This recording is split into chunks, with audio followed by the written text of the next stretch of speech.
Salut la team Nameless, c'est Biff. Alors aujourd'hui on va parler de la Hotzig RSQ. Oh, on le voit pas, le flop. Alors on se retrouve tout de suite en plan serré. Donc la box RSQ nous est livrée dans une boîte cartonnée plutôt. On y retrouve bien sûr une notice qui a l'avantage d'être complète et en français.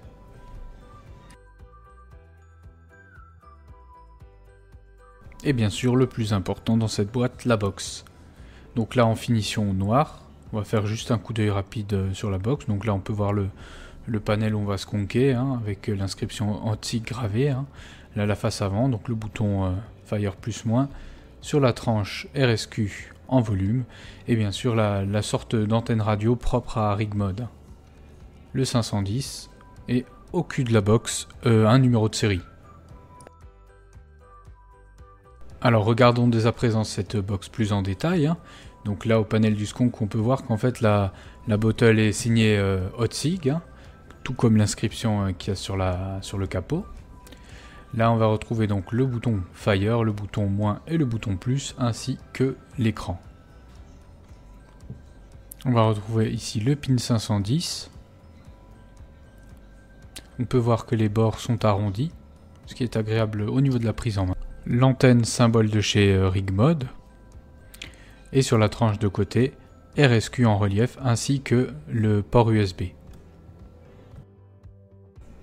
Donc le panneau latéral est maintenu par deux aimants que l'on peut voir ici. Donc une fixation ici et ici. Celle-ci se clipse et tient très bien. On peut voir, il n'y a pas de jeu, ça ne bouge pas, nickel. Donc ça c'est parfait. On va retrouver une bottle supplémentaire, une en soft touch, celle-ci, et l'autre avec un toucher un peu différent, un peu plus difficile. Là donc nous avons la trappe à accu avec le négatif vers le haut, le positif vers le bas. Et on peut voir qu'au niveau du berceau c'est biseauté pour faciliter, malgré le fait qu'il n'y ait pas de petites languettes, pour faciliter l'extraction de l'accu. Donc ça se fait assez facilement et ça rentre nickel. Voilà, donc là vous pouvez voir, on arrive à l'enlever avec les doigts sans avoir d'ongles, sans s'arracher les mains. C'est bien pensé, c'est intelligent. Et une petite LED qui va éclairer la bottle. C'est rigolo. Pour allumer la box, 5 clics suffisent. Donc là on voit Hotzig Powered by HM, 3 clics pour entrer dans le menu. Et donc là on a la possibilité de lock ou pas la résistance, utile bien sûr pour le mode contrôle de température.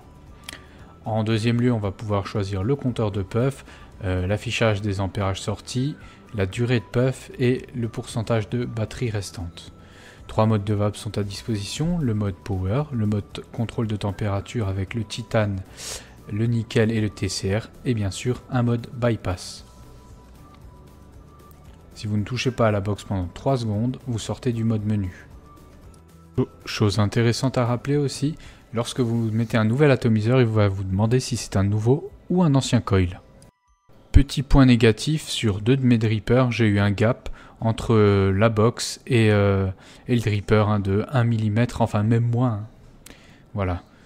Donc là, vous allez pouvoir voir ce que ça donne avec un dripper en 24 mm, à savoir le Pulse 24. C'est tout à fait flush, c'est à la limite de la flushitude. Voilà. Alors, conclusion concernant cette box, Hotzig nous propose des produits qui sont bien finis à un petit prix. On a pu le constater déjà avec la R233 qui est une superbe box que j'utilise au quotidien. Et désormais avec cette RSQ également. Bon, bien sûr, j'ai pas vraiment de recul dessus vu que je viens de la recevoir aujourd'hui. Mais en tout cas, pour ce que j'ai pu essayer, ça va plutôt bien.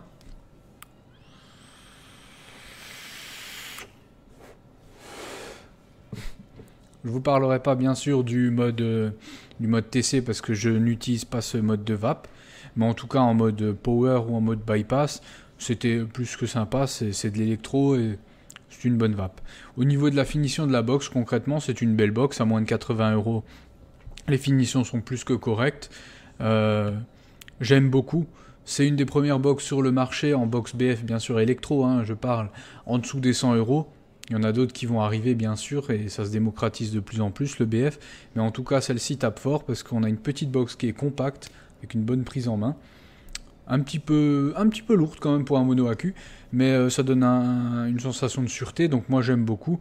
Et puis elle a une bonne petite bouille, qui me rappelle un petit peu les box cubiques de chez Lost Vape. Bref.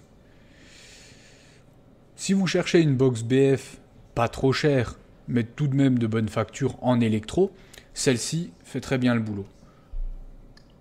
Rien à dire là-dessus, mon sconk est vide.